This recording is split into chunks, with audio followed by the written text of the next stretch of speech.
Joined now by Dan Rather, host of Access TV's The Big Interview, former anchor of CBS Evening News. It's always great to have you here, Mr. Rather. Good evening. You wrote this on Facebook today, and it's stuck with me. The questions are obvious. The answers are wanting. We, the American people, deserve to know what in God's name is happening. Do you feel like you have any idea what in God's name is happening? I think the seeds of suspicion continue to be sown, and we do have suspicions.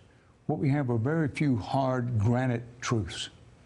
But, you know, this situation is unprecedented in our history. We've talked about that before, but I think it's worth italicizing and underscoring for people.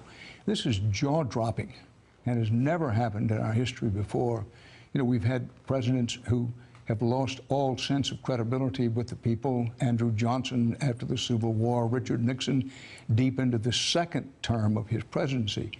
But to have all this happen, Donald Trump has been president for only 6 months. That's a good point. And it just keeps on coming.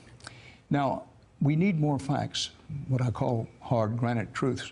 But we got some of those hard granite truths today, that what we were told by the president's son and by others in the campaign before, untrue.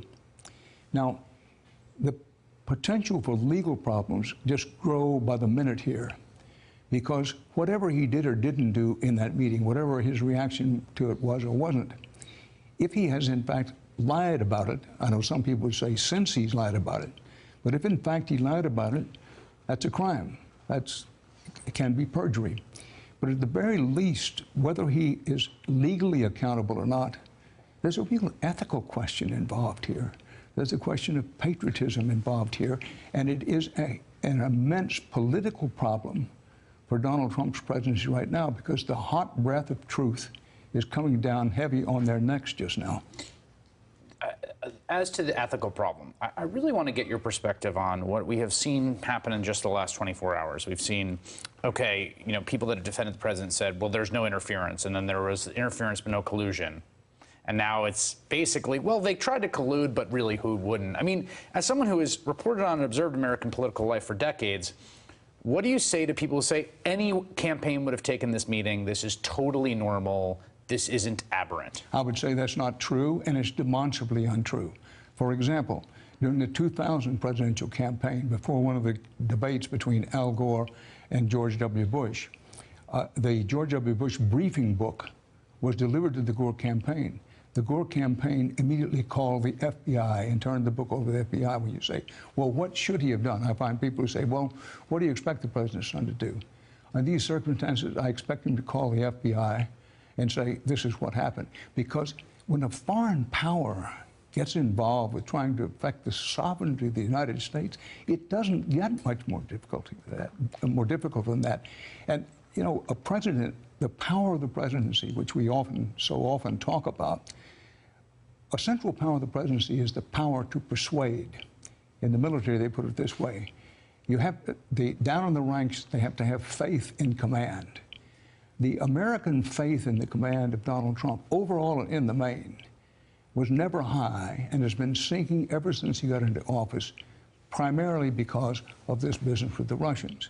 Now, as is so often is the case, Chris, again, whatever happened in that meeting or didn't happen in that meeting, it's the lies that have been told since then, the conflicting testimony, the backtracking. They are, in a word, they have been, and they have been from the beginning, even before the presidency, on this issue of what happened and didn't happen to the Russians.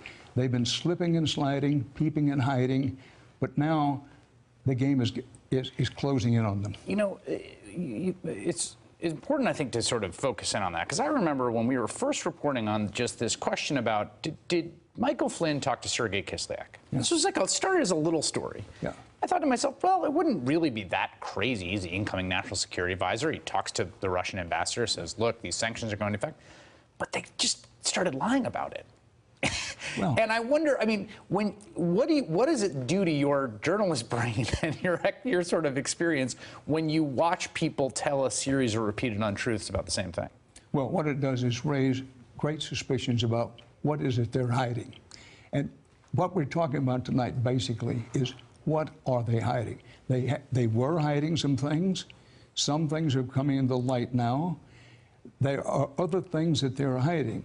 And we have to keep in mind that the special prosecutor Attorney Mueller, Kushner was in that room, Manafort was in that room, the president's son was in the room. What he will do is get them individually and talk about and compare their stories. That you can't keep on lying. You can't keep on telling one story one day, then backtracking and reversing on it the next day.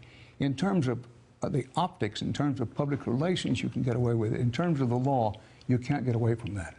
Dan Rather, thank you for joining me. Thank you, Chris. Hey there, I'm Chris Hayes from MSNBC. Thanks for watching MSNBC on YouTube. If you want to keep up to date with the videos we're putting out, you can click subscribe just below me or click over on this list to see lots of other great videos.